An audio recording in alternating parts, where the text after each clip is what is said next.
அனைவருக்கும் வணக்கம். Welcome to TNPSC Ganesh YouTube channel. Friends, நம்ம டெட்டுக்காக சயின்ஸ் தினமும் 30 கேள்விகளாக சயின்ஸிலிருந்து பார்த்து வரோம். இன்று முக்கியமான அந்த 30 கேள்விகள் என்னங்கிறத பார்த்துடலாம். கீழ்கண்டவற்றுள் மின்சாரத்தை கடத்தும் திரவங்கள் எது?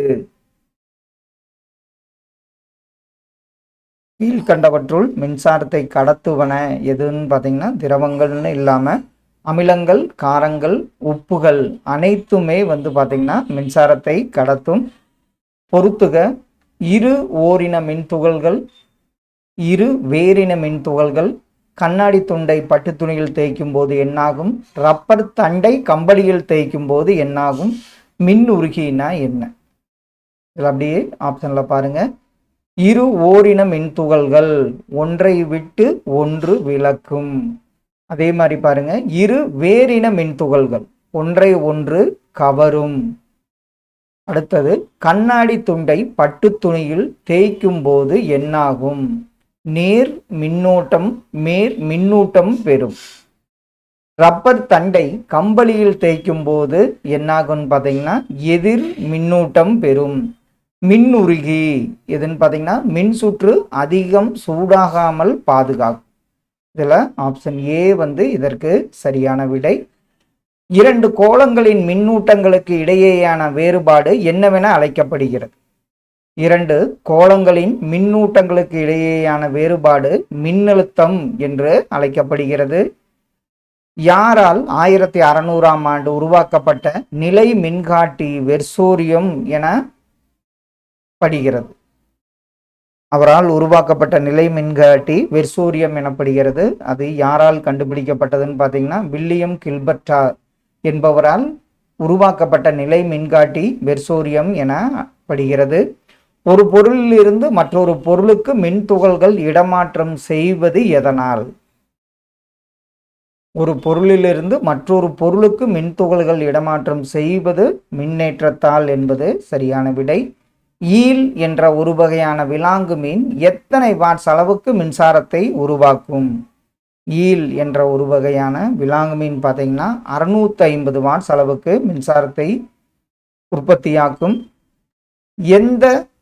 எது கலந்த உலோக கலவினால் தயாரிக்கப்பட்ட துண்டு கம்பியே மின்னுருகியாகும்? அது எந்தெந்த உலோகம்? எந்தெந்த உலோகம்? ஆப்ஷனில் பார்த்தீங்கன்னா, காரியம் மற்றும் வெள்ளியம் கலந்த உலோக கலவினால் தயாரிக்கப்பட்ட துண்டு கம்பியே மின் உருகி ஆகும். ஒரு எலக்ட்ரான் மற்றும் ஒரு புரோட்டானில் இருக்கும் மின்னூட்டத்தின் அளவு என்ன? ஒரு எலக்ட்ரான் அல்லது ஒரு புரோட்டானில் இருக்கும் மின்னூட்டத்தின் அளவு ஆப்ஷனில் 1.602 × 10⁻−19 செல்சியஸ் என்பது ஆப்ஷன் சி சரியான விடை. எத்தனை முறைகளில் ஒரு பொருளிலிருந்து மற்றொரு பொருளுக்கு மின் துகள்கள் இடமாற்றம் அடைகின்றன? எத்தனை முறைகளில் அப்படின்னு பார்த்தீங்கன்னா 3 முறைகளில் ஒரு பொருளிலிருந்து மற்றொரு பொருளுக்கு மின் துகள்கள் இடமாற்றம் அடைகின்றன. மின் துகள்களை தங்களுக்குள் பாய அனுமதிக்கும் பொருள் என்னவென அழைக்கப்படுகிறது? மின் துகள்களை தங்களுக்குள் பாய அனுமதிக்கும் பொருள்கள் மின் கடத்திகள் என்று அழைக்கப்படுகின்றன. அடுத்து ஒன்று பொறுத்துக. மின்விளக்கு, மின் முலாம் பூசுதல், சுத்தமான நீர், உப்பு கரைசல். அப்படி ஆப்ஷனில் பாருங்க. மின்விளக்கு மின்னோட்டத்தின் வெப்ப விளைவு. அடுத்தது மின் முலாம் பூசுதல் மின்னோட்டத்தின் வேதி விளைவு. சுத்தமான நீர் மின்காப்பு பொருள்கள். இதே உப்பு கரைசல் மின் கடத்திகளாக செயல்படுகின்றன. ஆப்ஷன் ஏ இதற்கு சரியான விடை. தொடுதல் இன்றி ஒரு பொருளை மின்னூட்டம் அடைய செய்யும் நிகழ்வின் பெயர் என்ன? தொடுதல் இன்றி ஒரு பொருளை மின்னூட்டம் அடைய செய்யும் நிகழ்வு மின்தூண்டல் என அழைக்கப்படுகிறது.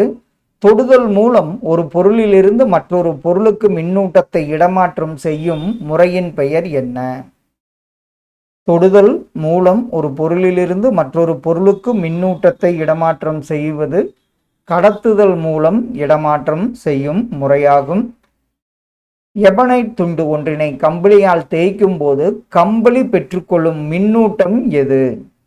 எபனைட் தண்டு ஒன்றினை கம்பளியால் தேய்க்கும் போது கம்பளி பெற்றுக்கொள்ளும் மின்னோட்டம் பார்த்தீங்கன்னா பகுதி நேர்மின்னோட்டம், பகுதி எதிர் மின்னோட்டமாகும். இரண்டு பொருள்களை தேய்க்கும் போது எவை இடமாற்றம் அடைவதால் மின்னேற்றம் ஏற்படுகிறது? இரண்டு பொருள்களை தேய்க்கும் போது எவை இடமாற்றம் அடைவதால் மின்னேற்றம் ஏற்படுகிறதுன்னு பார்த்தீங்கன்னா, புரோட்டான்கள் இடமாற்றம் அடைவதால். ஒரு எளிய மின்சுற்றை அமைக்க தேவையான மின்கூறுகள் எவை? ஒரு எளிய மின்சுற்றை அமைக்க தேவையான மின்கூறுகள் ஆற்றல் மூலம், மின்கம்பி, சாவி என்பது ஆப்ஷன் சி சரியான விடை. ஒரு நிலை மின்காட்டி மின்னூட்டம் பெற்ற கண்ணாடி தண்டினால் தூண்டல் முறையில் மின்னூட்டப்படுகிறது. நிலை மின்காட்டியில் இருக்கும் மின்னூட்டம் எது? ஒரு நிலை மின்காட்டி மின்னூட்டம் பெற்ற கண்ணாடி தண்டினால் தூண்டல் முறையில் மின்னூட்டப்படுகிறது. நிலை மின்காட்டியில் இருக்கும் மின்னூட்டம் பார்த்தீங்கன்னா எதுவும் இல்லை என்பதுதான் சரியான விடை. மின் உருகி என்பது ஒரு என்ன? மின் உருகி என்பது அதிக மின்தடை உள்ள கம்பி என்பதுதான் சரியான விடை. மின்னலின் மூலம் மிகப்பெரிய அளவிலான மின்சாரம் மின்னிறக்கம் அடைந்து எந்த வெப்பநிலைக்கும் அதிகமான வெப்பம் உருவாகிறது? மின்னலின் மூலம் மிகப்பெரிய அளவிலான மின்சாரம் மின்னிறக்கம் அடைந்து எந்த வெப்பநிலைக்கும் அதிகமான வெப்பம் உருவாகிறதுன்னு பார்த்தீங்கன்னா 3 × 10⁴ டிகிரி செல்சியஸ் அளவிற்கு. கீழ்கண்டவற்றுள் எளிய மின்சுற்றில் இல்லாத ஒன்று எது? கீழ்கண்டவற்றுள் எளிய மின்சுற்றில் இல்லாத ஒன்று ஆப்ஷன்ல மின்தடை மாற்றியாகும். எந்த மின்சுற்றில் ஏதேனும் ஒரு புள்ளியில் இணைப்பு தடைபட்டால் மின்சுற்றின் வழியாக மின்னோட்டம் பாயாது? அது எந்த மின்சுற்று?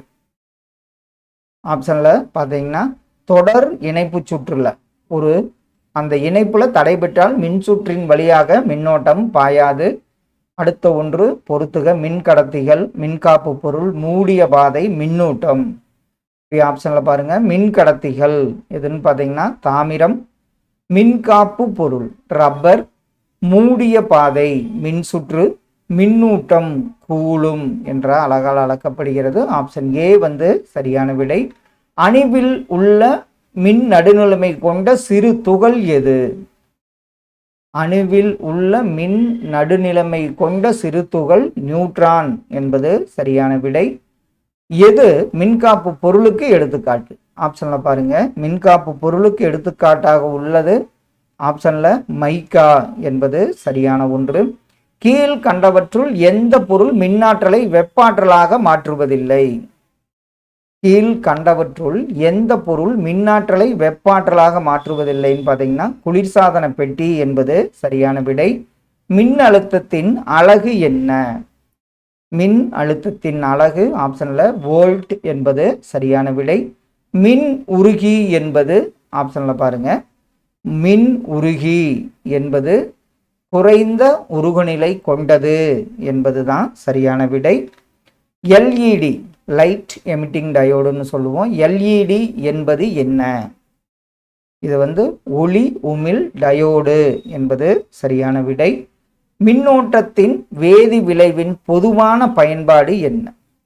மின்னோட்டத்தின் வேதி விளைவின் பொதுவான பயன்பாடு ஆப்ஷன்ல மின்முலாம் பூசுதலாகும். அடுத்த கடைசி ஒன்று பொறுத்துக. ஆனோடுனா என்ன? கேத்தோடு, அயனிகள், மின்பகுளி. ஆனோடு நேர்மின்வாய், கேத்தோடுங்கிறது எதிர் மின்வாயை குறிக்கும். அயனிகள் நேர் அல்லது எதிர் மின் சுமையுடையவை. மின்பகுளி, மின்பகுளியில் மின் கடத்தும் கரைசல் தான் மின்பகுளி என அழைக்கப்படுகிறது. ஆப்ஷன் ஏ சரியான விடை. ஃப்ரெண்ட்ஸ், இன்று சயின்ஸ் ரிலேட்டடாக ஒரு 30 கேள்விகள் பார்த்தோம். கண்டிப்பாக இதெல்லாம் உங்கள் ரிவிஷனுக்கு ரொம்ப யூஸ்ஃபுல்லாக இருக்குன்னு நம்புகிறோம். Thank you all.